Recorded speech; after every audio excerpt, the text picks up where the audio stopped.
Imagine how differently you would move around the world if you had a literal crown on your head in your everyday life. When I was a kid, my mom always used to tell me that my hair was my crown, and as I get older and I move into womanhood, I'm realizing that more every single day. Hello, lovely angel. My name is Haley. Welcome to my channel. By the end of this video, I want you to leave feeling motivated and excited to take care of your beautiful feminine locks. I was inspired to make this video because I recently dropped the ball with my hair care, and I really saw the consequences of that. And that really made me realize again how precious my hair is to me. When my hair doesn't look right, I just simply do not have a good day. And I know a lot of you are the same. So let's get really motivated and excited and empowered to see the power in our beautiful hair and really enjoy every single delicious second of beautifying our hair. I also wanted to discuss a little bit of the darkness related to a woman's relationship with her hair, how it can hold a power and represent something so strong to her that it can often lead her to resenting her hair or not taking care of it out of fear. I myself have had such complicated feelings related to my hair, and I know a lot of other women had as well. So I just wanted to touch on that and explore that a little bit because a woman's relationship with her hair is really complicated. It's not simple, and let's just dive into that a little bit. So without further ado, let's get into the power of hair.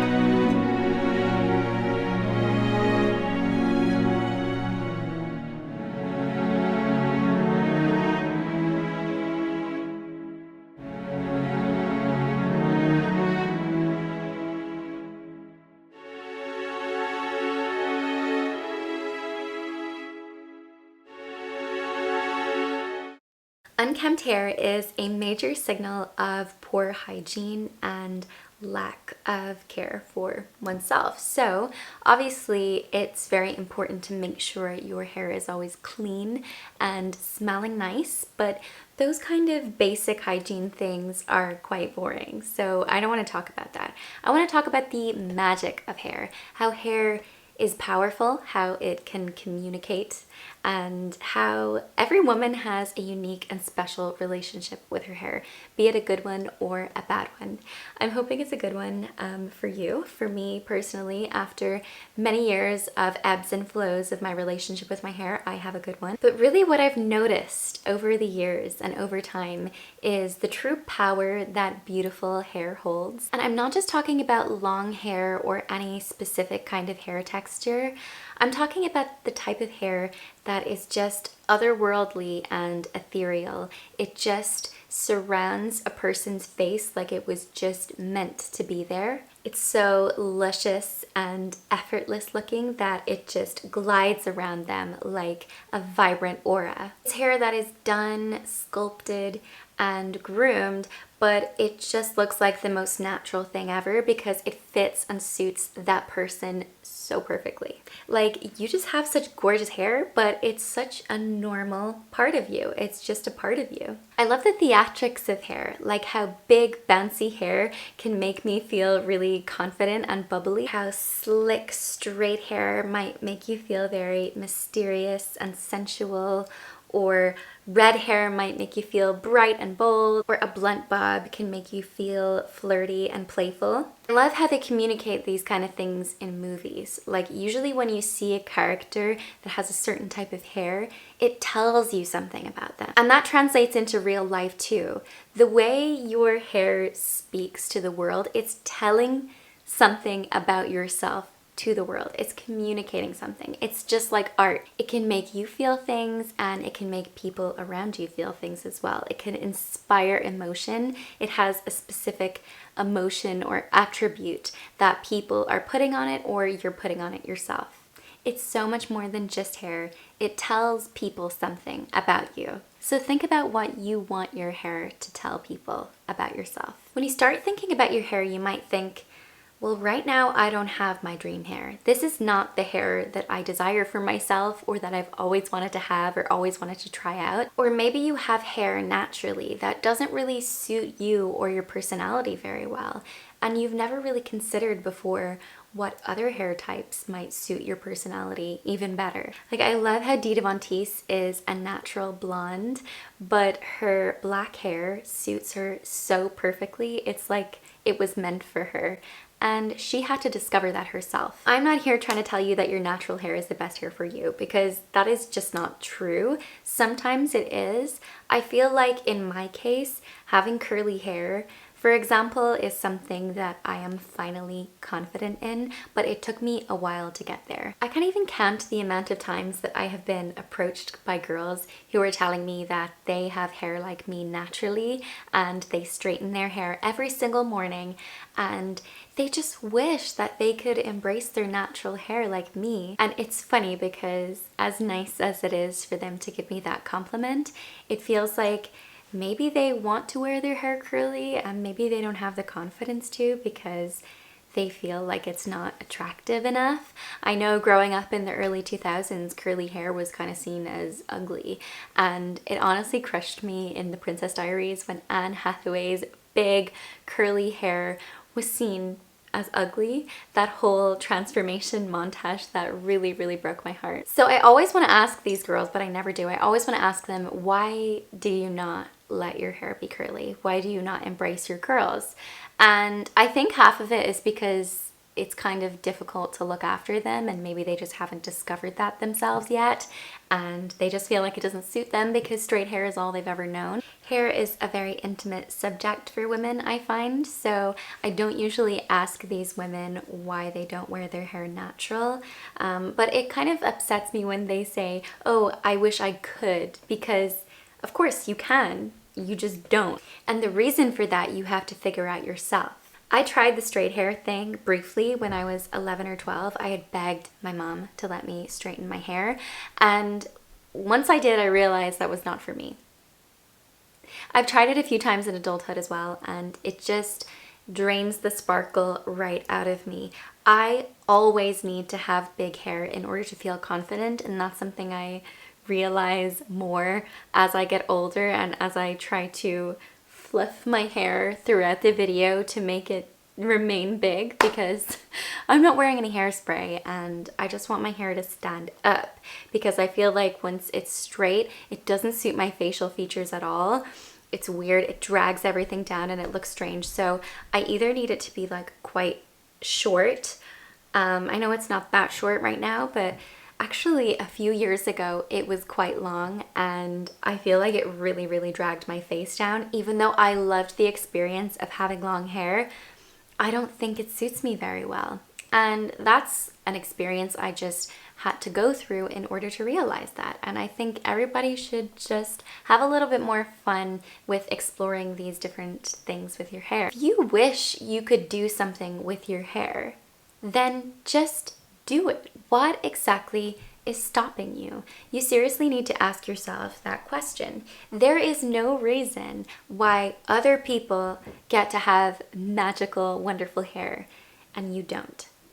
I think we all know by now that hair is magical, hair is powerful, and to have good hair as a woman, to have great hair, to have the kind of hair suits you and makes you feel great, you feel like you can take on the world. It's so important to us. So why not put that time and effort into discovering that for yourself and going on a journey to have your dream hair? Try to establish what your dream hair is. Pull up a Pinterest board, because that's exactly what I do. I have blonde curly hair all over my Pinterest board that's much, much nicer than mine, and it motivates me all the time to continue to look after my hair and to continue to make it better and better. I love beautiful hair so much that I have decided to make it my mission to have 24/7 bombshell hair, because why not? You can make that decision too. There's just something about a woman who knows her signature hairstyle that is just mesmerizing. I mean, I think we've all seen that with Sabrina Carpenter and her glow up transformation with her hair. Like, her hair suits her so well. Her face really didn't suit not having bangs. Like, bangs were made for her. And once she established that signature look, she's kind of played around with a few different styles with it, and it's just made the world of difference to her overall look. There's actually this girl on TikTok that talks about the Hollywood hair theory, and she talks about how when someone develops a signature hair look or a specific style, that kind of indicates that they're about to become a star. That's exactly what happened with Sabrina Carpenter. If you want to know if someone is going to become a household name, there's a couple patterns that you can look for, but there's one specific one that I really believe in. For those of you new here, hi, I'm Kokomoko. I work in media and I've made a career off of accurately predicting trends and rising stars. Now, this specifically isn't my original theory, it's been around forever, but I like to call it the Hollywood hair theory. And it's the belief that someone is not going to be a household name or memorable unless they have a very distinct look with their hair specifically. And I could do a whole deep dive on current artists that are kind of becoming famous or vying for that fame and how I think that they're using this theory. Marilyn Monroe is one of the biggest ones that comes to mind when I think of it. You still see people trying to recreate her hair to this day. And if you look at photos from before she was famous, she's still beautiful, of course, but it doesn't stand out the way that her blonde bob did. Another person who I think used this theory was Elvis Presley with the slicked back black hair. Of course, you had Bob Marley and his iconic and memorable look. And someone from more recent history who used it, but potentially was the most iconic, is Amy Winehouse. If you want my advice, I would tell you to please, sincerely, please disregard trends.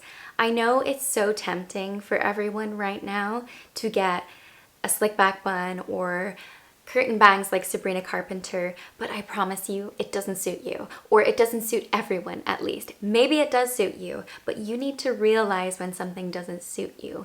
Like, for example, can you imagine if Marilyn Monroe was to wear a slick back bun?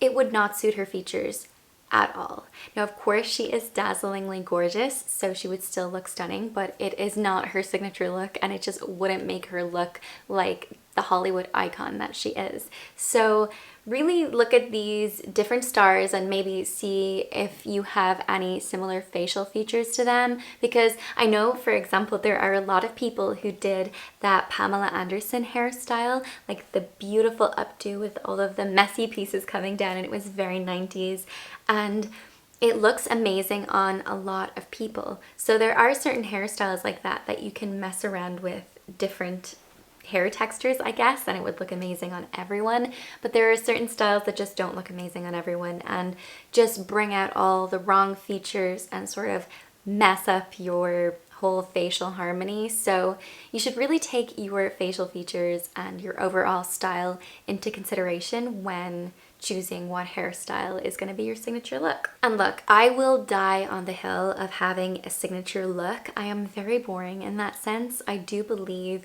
that everyone, especially like if you want to have if you want to stand out, I think you should just pick one style and run with it. I really think everybody has that sweet spot, that perfect look that looks amazing on them. And once they've found that, they should just rinse and repeat forever. That is my opinion. But I know women change their hair in different phases of their life. For example, if you're in your motherhood phase of life and you have really long hair, maybe that no longer suits you. Maybe that's no longer practical for you. Or, if you've become a wife and you want to mark that occasion by changing up your hair, maybe you want a more shorter, more elegant, more mature look.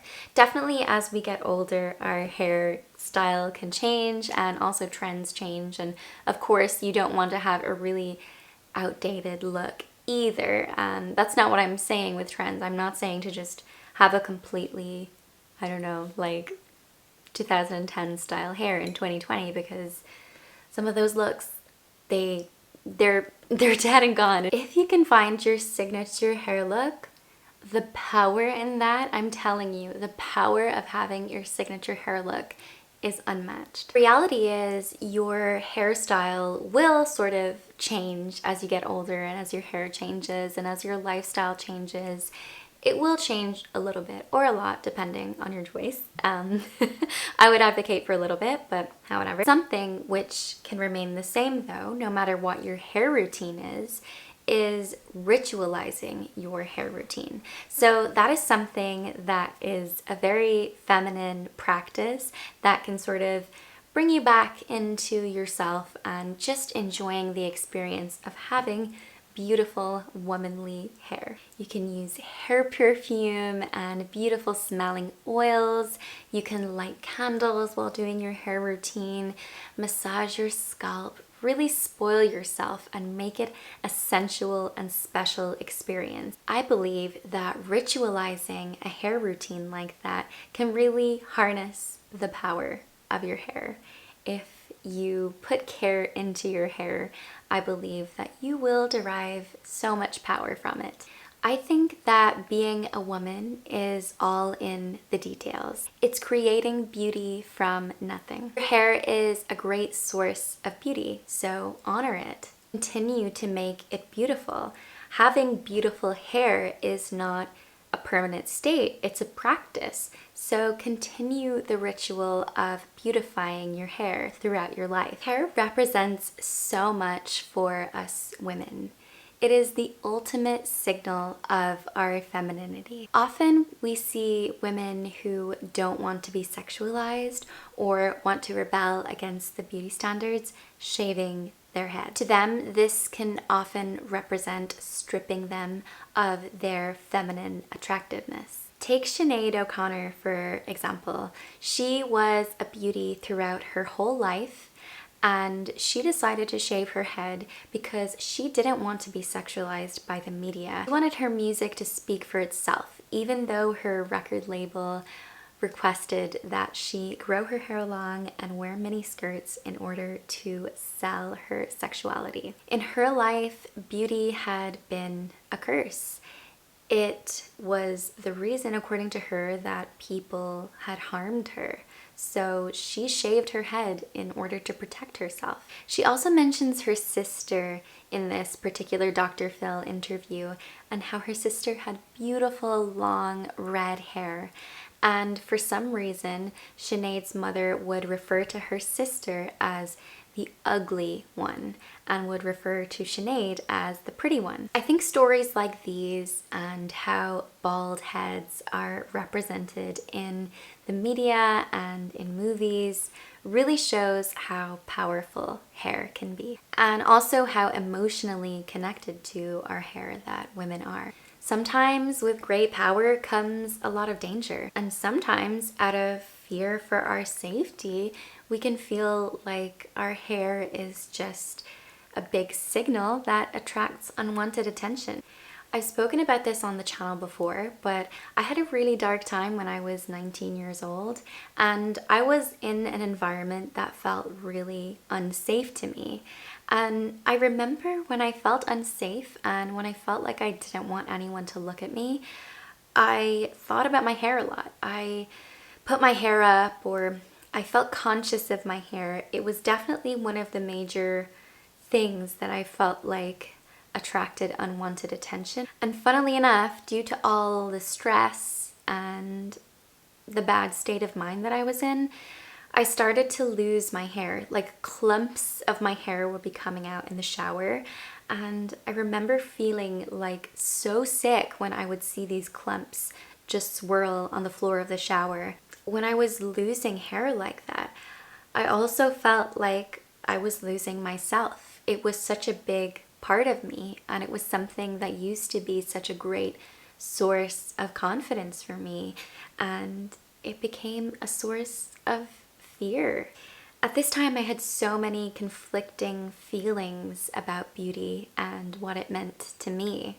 It seemed to me that pursuing it was something scary or something that made me vulnerable. But over time, I realized that hiding wasn't the safe place that I thought it was, and it was completely unsustainable. And so, how hair does, over time, it started to grow, and so did my confidence.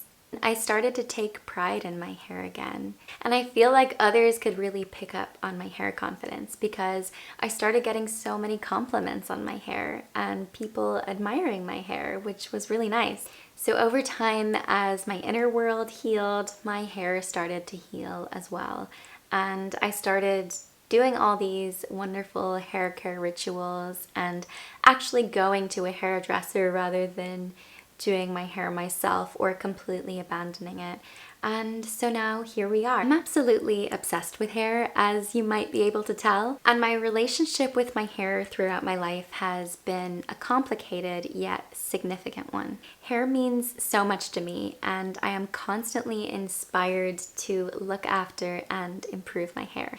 After all, we are all blessed with beauty, and we are even more blessed when we bless ourselves by nurturing that beauty that we've been given. I look at hair transformations and they make me want to cry because they're so beautiful. It's just so powerful what hair can do for a woman. So I will leave you with a poem that I found in this book that was written by beauty and glamour icon Dita Von Teese. So this is from her hair chapter, and I think it really sums up nicely the power of a woman's hair. Okay, here it is. A Hemisphere in Your Hair by Charles Baudelaire. Long, long let me breathe the fragrance of your hair. Let me plunge my face into it like a thirsty man into the water of a spring, and let me wave it like a scented handkerchief to stir memories in the air. If you only knew that all I see, all that I feel, all that I hear in your hair, my soul voyages on its perfume as other men's souls on music. Your hair holds a whole dream of masts and sails. It holds seas whose monsoons waft me towards lovely climes where space is bluer and more profound, where fruits and leaves and human skin perfume the air. In the ocean of your hair, I see a harbor teeming with melancholic songs, with lusty men of every nation and ships of every shape, whose elegant and intricate structures stand out against the enormous sky, home of eternal heat. In the caresses of your hair, I know again the languors of long hours lying on a couch in a fair ship's cabin, cradled by the harbor's impeccable swell between pots of flowers and cooling water jars. On the burning heath of your hair, I breathe in the fragrance of tobacco tinged with opium and sugar. In the night of your hair, I see the sheen of the tropics' blue infinity. On the shores of your hair, I get drunk with the smell of musk and tar and the oil of coconuts. Long, long, let me bite your black and heavy tresses. When I gnaw your elastic and rebellious hair, I seem to be eating memories.